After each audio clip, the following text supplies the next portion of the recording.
Hello, everyone. I'm so glad you're able to tune in and watch this video that we are here to celebrate what is called National Girls, Women in Sports Day.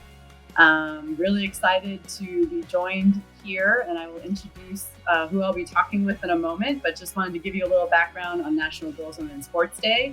This is in honor of really celebrating and trying to encourage and inspire girls to play sports, for women to remain active, and honor girls and women who are currently athletes and want to be athletes. And this is actually the 35th annual National Girls, Women in Sports Day. So here to really have a great conversation with me is one of our own, Kendra Ragatz, who's class of 1995, and she played tennis for the Crimson. And she is currently a partner at a Crew Capital. She also endowed the Women's Coach of Excellence Award for Harvard Athletics, which was an awesome thing for us to be able to honor coaches and who coach women's teams who are excellent. So, Kendra, is there anything else you'd like to add about yourself? No, just that I'm so honored that I got to endow that coaching award. As you and I have spoken about, the older I get, the more aware I am of how impactful sports are to bringing more gender parity in society. And so I really admire the organization that you run, Erin. And by the way, congratulations on being the first female AD. Thank you.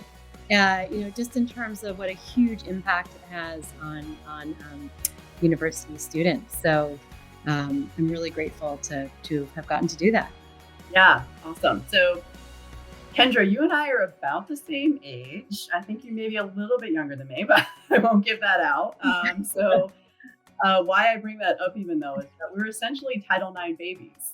We came up at a time when we really came into a world where opportunities were there for us. We were able to be athletic probably pretty early on in our lives. And we really probably took that for granted a little bit, not realizing maybe, what had been before us until we were a little bit older and knew what had to happen for us to have those kinds of opportunities. So just want to spend a little time, if you could, talking about your pathway in sports, when you started, what your experiences were, and kind of what then led you playing tennis at Harvard.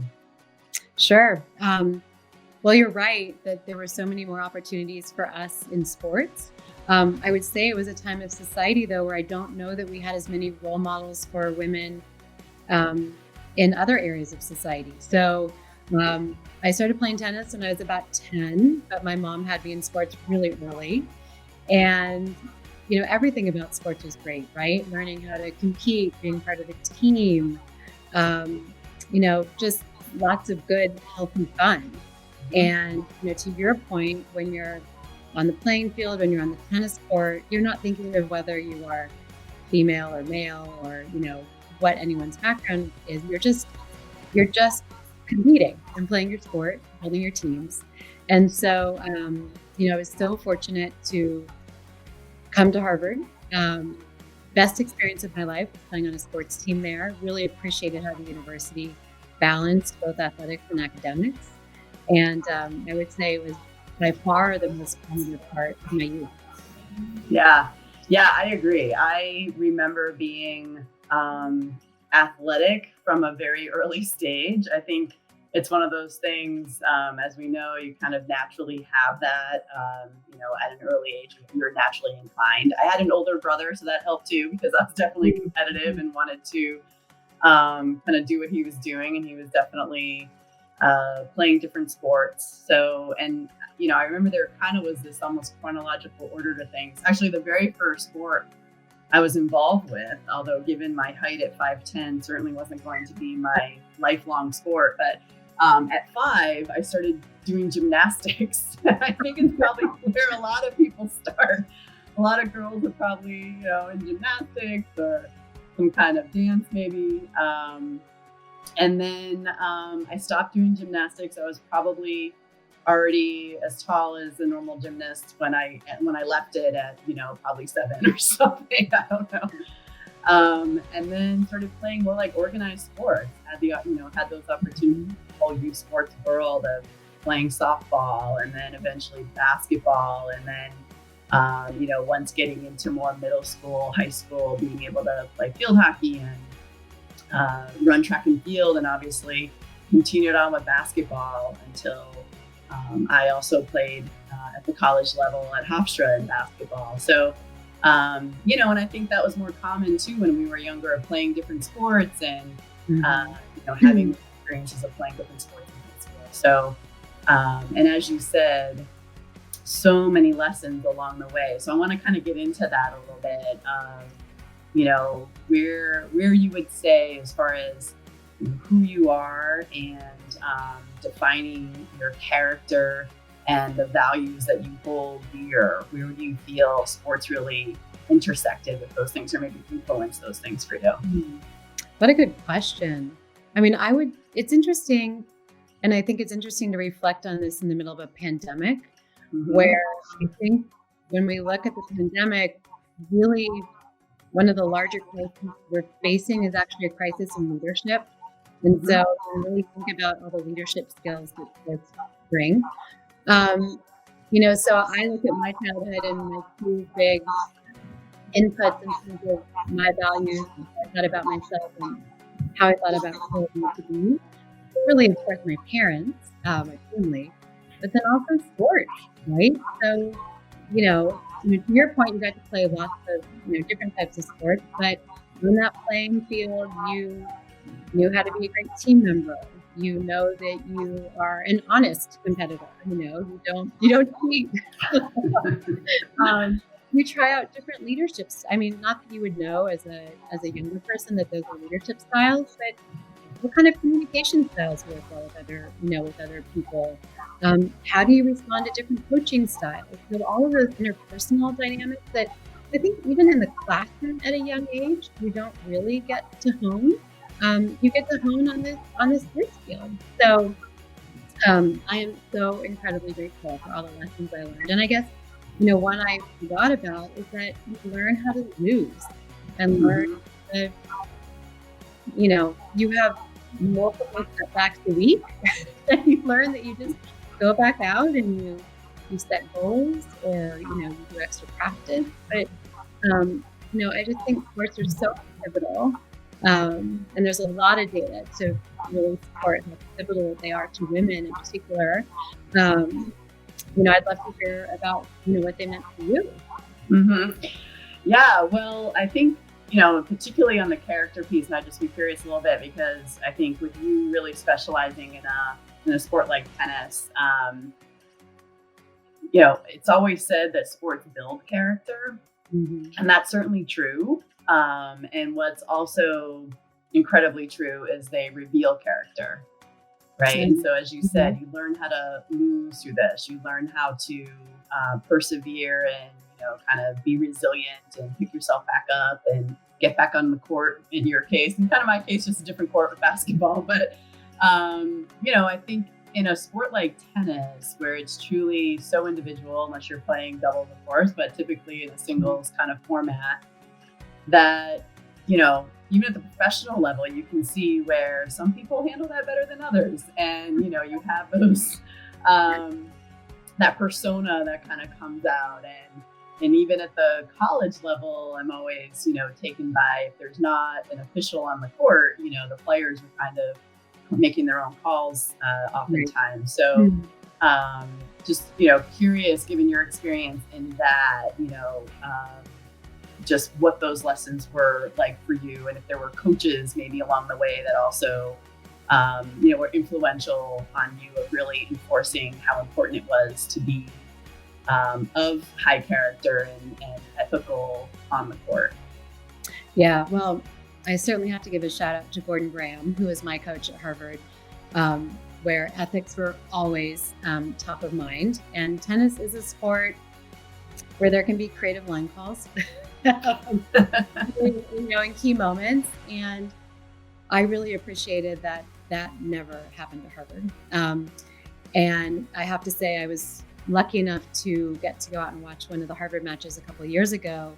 And I was listening to Coach Tracy Green, and also, really just upholding the highest of ethics and sportsmanship. So, I think, you talked about tennis. Every sport is unique. And I think as a tennis player, obviously, well, I actually just really fell in love with the actual sport and like hitting a tennis ball, the sound of it, the smell of it, every part of it, kind of figuring out the puzzle. But, one of the things you learn is, to your point about kind of how to persevere, because you can be out there on the court for a really long time. It's only you need to figure out that puzzle, but then you lose over and over. I mean, you're constantly, you're sort of constantly, losing a point or what have you. And then there's a lot of pressure as an individual sport.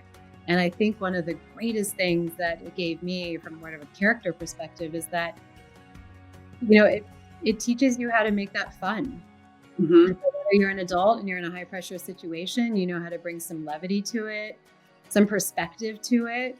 And I really appreciated being an athlete at Harvard because, my coach, Gordon, would always also bring perspective to the pressure that we may have felt, just to really step back and sort of look at, what we were doing, what we stood for, and, how to be kind to ourselves. So, yeah, that's awesome.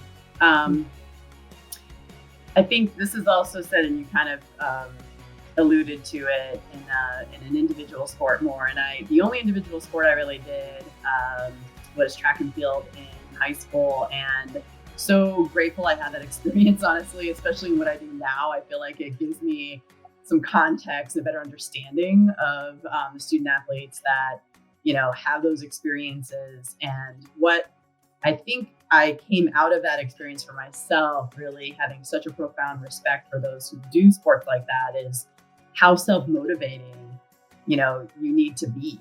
That yes, there are other people who are pushing you, but in the end, you're out there performing on your own, and two, to get better takes a lot of individual work. It's not as much of a team kind of helping to pull you along. So, I would just be curious if you feel like that has lent to, even your professional success now in your career, and how you think about work ethic, and even how your perception of hard work may be different from colleagues that you've encountered that they think they're working really hard, and maybe in your opinion it doesn't feel like they're working as hard. I don't know if I throw anybody under the bus, but has that kind of happened, where maybe your perception of work ethic is just different because of that experience?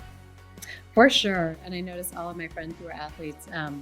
By the way, I've got to give a particular shout out to the rowers and the swimmers. For sure. Of working hard. And really it's the enjoyment of working hard, right? Just how much enjoyment you get out of, as an adult, learning something new every day, being really good at what you do, sort of that discipline to do that. So, I think the great thing that sports teach you is that it doesn't feel like a lot of hard work. Even to others, it may feel like that. So, and back to this sort of individual versus team. One of the most amazing things about college sports is that those individuals get to finally be on a team. And so at the end of the day, when you become an adult, it's pretty rare that you are a completely independent contractor. And so, I would say analogous to my role at a venture capital firm is that we're all individual contributors working together as a team. And so, again, I would really, I just think back to my coach at Harvard, and, how he would manage all of these different personalities on the team, different strengths, and how he would just bring us together to be, most effective as a group.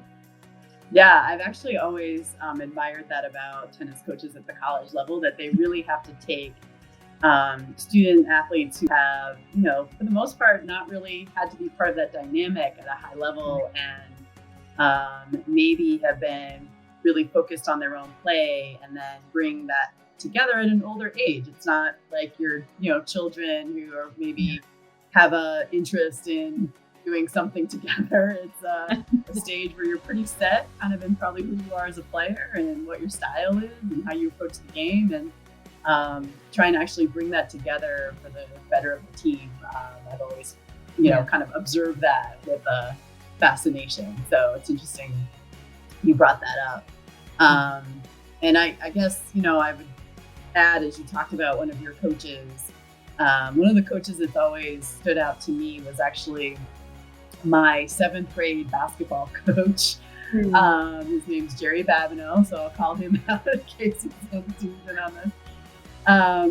And why, even though that was such a young stage, that was kind of the key of it, was that he was the first coach I had who really made me feel like I kind of had something here, and I had something that could be developed, and it gave me such a confidence. And I just remember, that made me then want to work really hard in practice and do the things that he was asking me to do. And he was the first coach who kind of pulled me aside and, showed me some different things I could do from an offensive, standpoint to be more effective. And it had such a great impact, I think, on me as far as how I started thinking of myself as an athlete and, wanting to get better and knowing maybe I had some potential in this. So I think, the lesson for me was how important it is for those of us in these positions to give that gift of confidence to people. That's really, critical. So on that, in thinking about, the idea of that mentorship and coaching, were there women along the way for you who, were influential in a sport way, but, maybe not, maybe more just in your development of coming into who you are, and that it was okay as a girl to be physically active and kind of, strong and, those kinds of things that you admired along the way? For sure. And I would say there are women and men, but I'd say of course first was my mother, athlete. And I think, growing up in a generation where when she went to college and wanted to major in a certain field, they said, not open to women. And so, I think in her generation, they said, like, you can be a nurse or, what we would call an executive assistant today, or, she had very limited opportunities. And so sports for her was an area where she could go out and sort of beat the guys, or, be sort of equals on, whether it was the golf course or the tennis courts or, whatever it was. She's quite athletic. And so she obviously had been in sports really early. And I think she understood what an important outlet that was. And then there are a number of other women along the way. And I would say, even from a work perspective, it's ironic in terms of women in that I work in a very male-dominated field. But I finally, after 30 some odd years, get to work with some other female investment professionals. And, one of them in particular has just been a phenomenal mentor, both to me, even though, she's maybe 5 years older, but then a number of other women in the Valley. And I think that,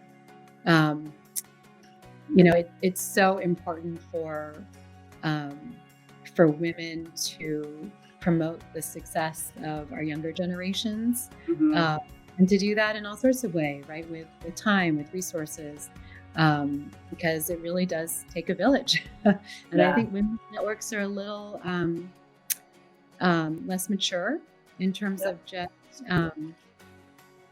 in terms of how we utilize them, in terms of how comfortable we feel with them. As we all know, mentorship, like what you were talking about with your coaches, is so incredibly important. And I'm so grateful for everyone along my path who, taught me how to be a human being.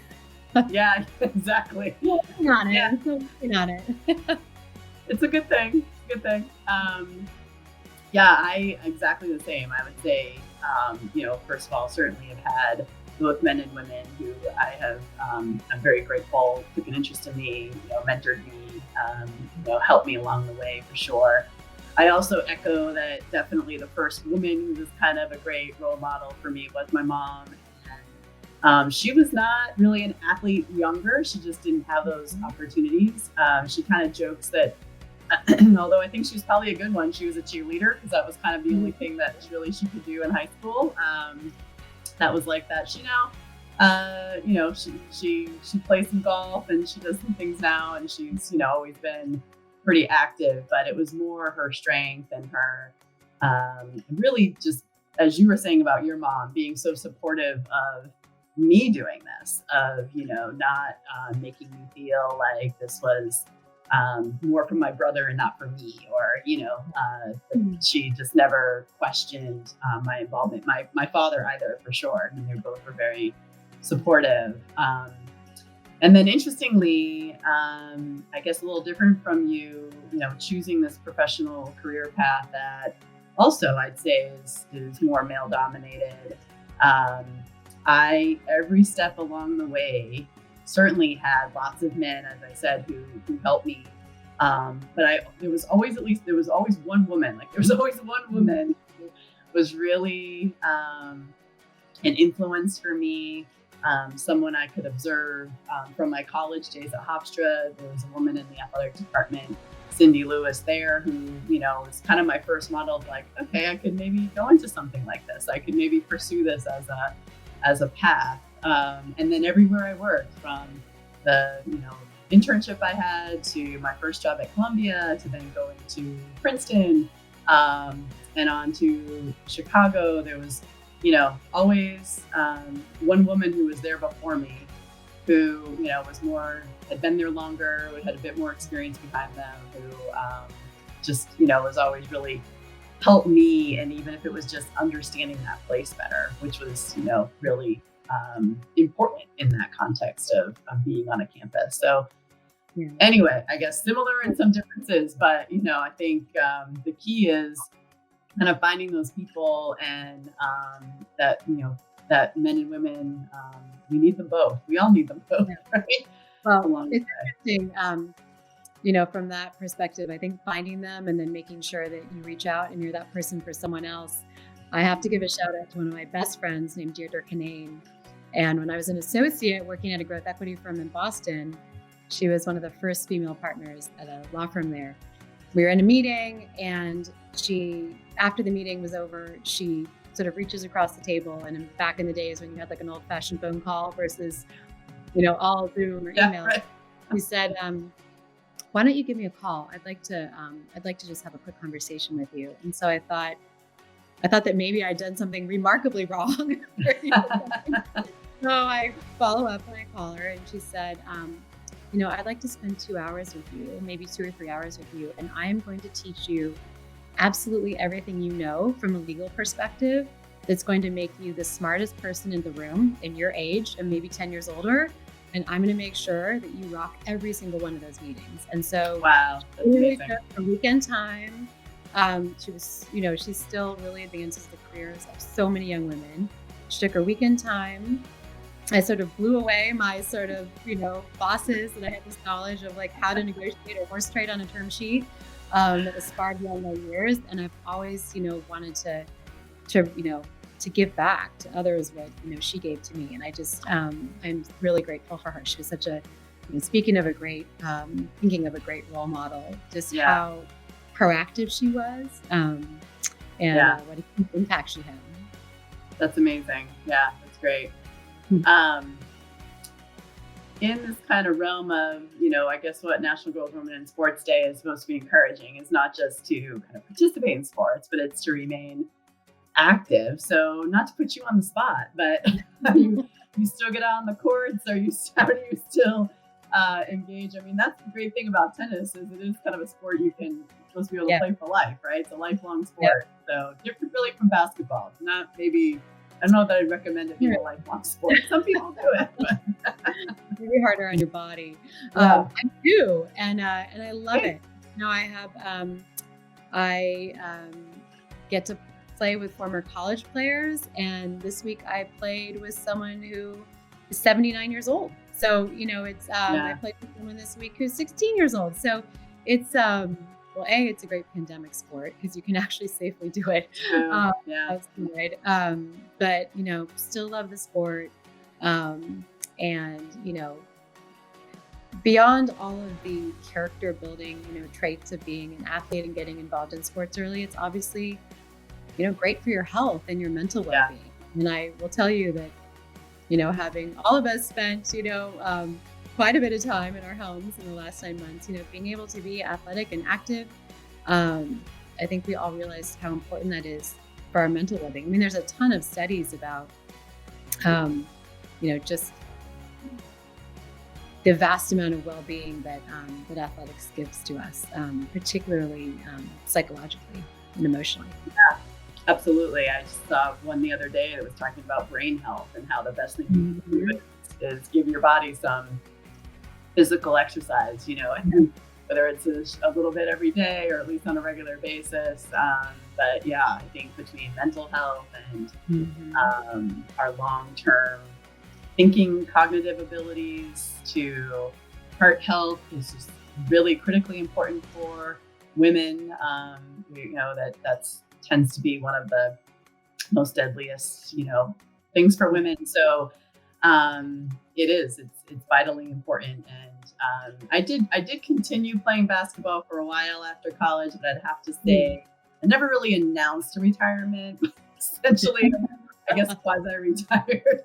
I'm not saying I would never play again, but it got harder and harder to kind of keep up with really playing on a more regular basis, being in leagues and things like that were going on. It is not a good pandemic sport. Also say that, probably not. No. Particularly not as accommodating. Yeah. But I've always done something. I used to run. Never was like a really mileage kind of, runner, but I definitely was running at a stage. I had a kickboxing phase. I, did all probably the trendy things along the way.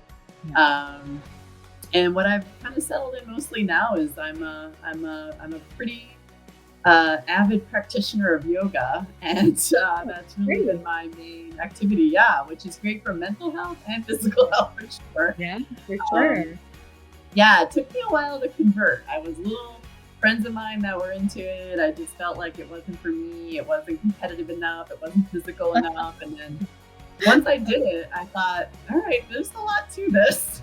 Actually, I got more serious about it. So it's been great because it's also something you can do for life. And, I've been able to continue doing that in the pandemic, which has been nice. It's all on Zoom. So it's in my living room instead of a studio. So, yeah. It's funny. Whenever I do yoga, I always think about how I'm learning the lesson to stick with something that I'm feeling very uncomfortable with. Yeah. It's good for that. How inflexible I am. I always think this is really good for you. Yes, trying to like through this long, Exactly. Moment of discomfort.